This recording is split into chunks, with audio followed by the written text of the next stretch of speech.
Kisah-kisah Asmaul Husna, kekuatan iman Siti Hajar. Adapun kisahnya adalah sebagai berikut. Dari Syria, Nabi Ibrahim membawa Hajar dan Ismail menyusuri padang pasir yang kering dan menyengat. Dalam terik matahari, di tengah-tengah padang pasir yang kering kerontang, Nabi Ibrahim menunggang unta bersama Siti Hajar. Perjalanan agak sukar, namun hal itu tidak menghambat perjalanan mereka. Sepanjang perjalanan, dikuatkan hatinya untuk terus bertawakal. Dia yakin Allah tidak akan menganiaya hambanya. Pasti ada hikmah di balik perintah itu. Berbulan-bulan perjalanan, tibalah mereka di Makkah. Nabi Ibrahim masih juga berjalan hingga mereka tiba di sebuah lembah di tengah-tengah padang pasir. Lembah ini sunyi sepi. Sepanjang mata memandang, tak ada pepohonan bahkan mata air sebagai syarat utama kehidupan. Tapi Ibrahim tak punya pilihan lain. Allah telah memilih tempat ini sebagai tempat tinggal Hajar dan anaknya Ismail. Inilah tempat yang ditunjuk Allah menjadi daerah berlindung anak istrinya. Nabi Ibrahim turun dari untanya dan mengikat tali unta di sebatang pokok tamar. Panas matahari seakan menyengat. Ibrahim sangat haus, namun ia tidak peduli. Yang dipikirkannya, bagaimanakah cara memberitahu istrinya mengenai perintah Allah itu. Sepanjang perjalanan lidahnya, seolah-olah keluh untuk berkata-kata. Selepas Siti Hajar diturunkan, Ibrahim menurunkan semua perbekalan ala kadarnya untuk Hajar dan Ismail. Ia menata sekedarnya tempat itu. Dibuatnya atap, dedaunan untuk tempat Ismail tidur. Setelah itu diciumnya kening istri yang dicintainya itu. Dengan suara parau, Ibrahim mohon pamit. Wahai suamiku, apakah aku akan ditinggalkan bersama anakmu di sini?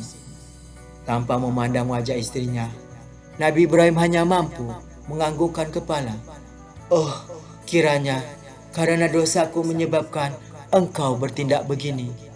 Ampunkanlah aku tidak sanggup ditinggalkan di tengah-tengah padang pasar yang kering kerontang ini.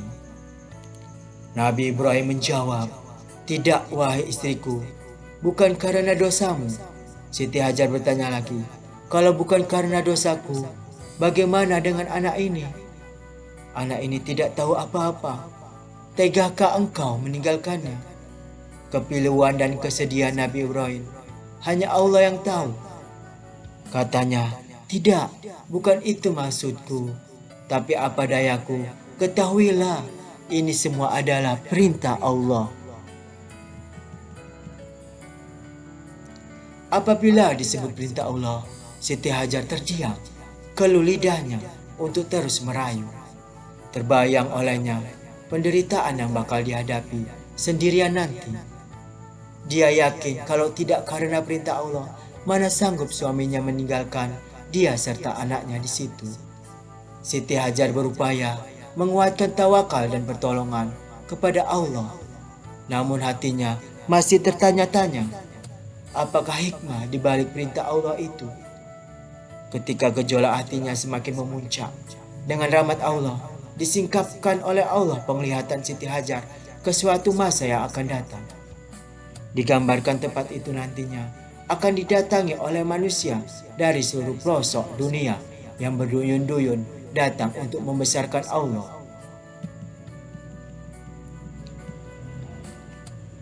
Melihat peristiwa itu, teguhlah hatinya, cinta dengan Allah, dengan menegakkan agamanya, memerlukan pengorbanan, lalu dengan hati yang berat tetapi penuh keyakinan.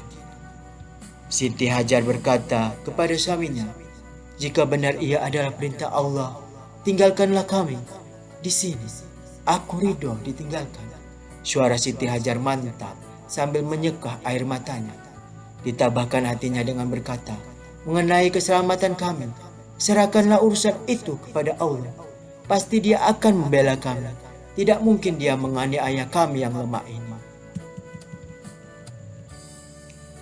Siti Hajar menggenggam tangan suaminya, kemudian diciumnya, minta ridho atas segala perbuatannya selama mereka bersama.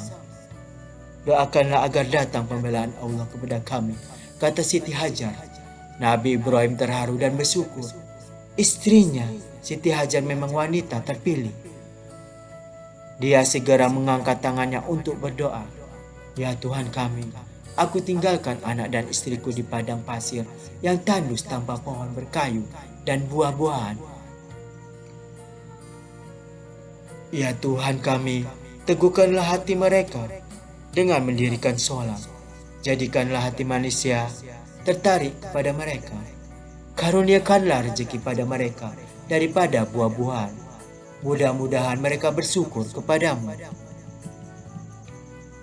Menetes air matanya mendoakan keselamatan anak dan istri yang dicintai. Hati suami mana yang sanggup meninggalkan anak dan istri di padang pasir tandus sejauh 6 bulan berjalan dari tempat tinggalnya.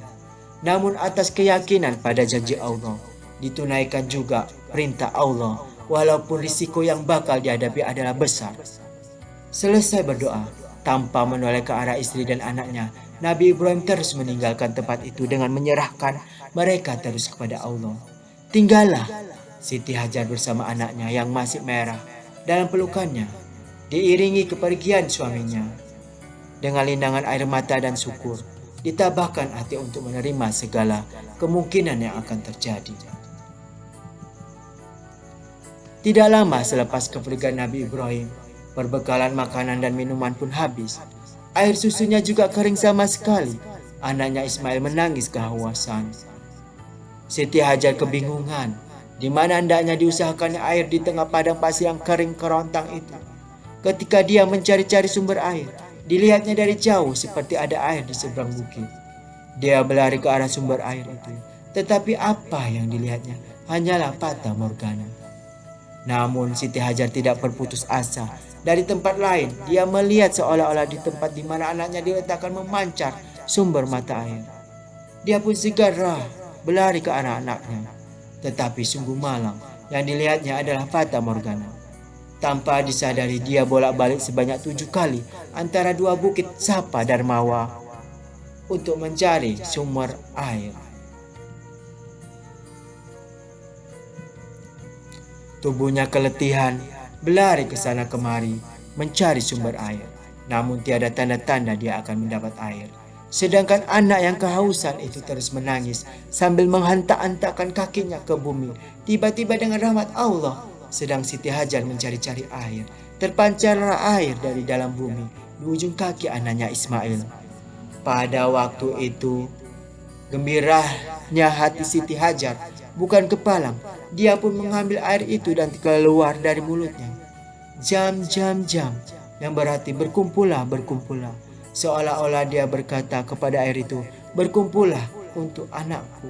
Selepas peristiwa itu, banyak kabilah yang berlalu akan berhenti untuk mengambil air. Ada pula yang terus bermukim di lembah Bakkah karena dekat dengan sumber air itu.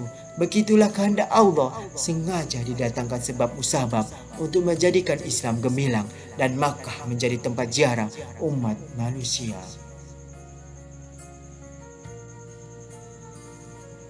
Nah, begitulah kisah kekuatan iman Siti Hajar. Semoga bermanfaat bagi kita semua untuk di dunia dan di akhirat.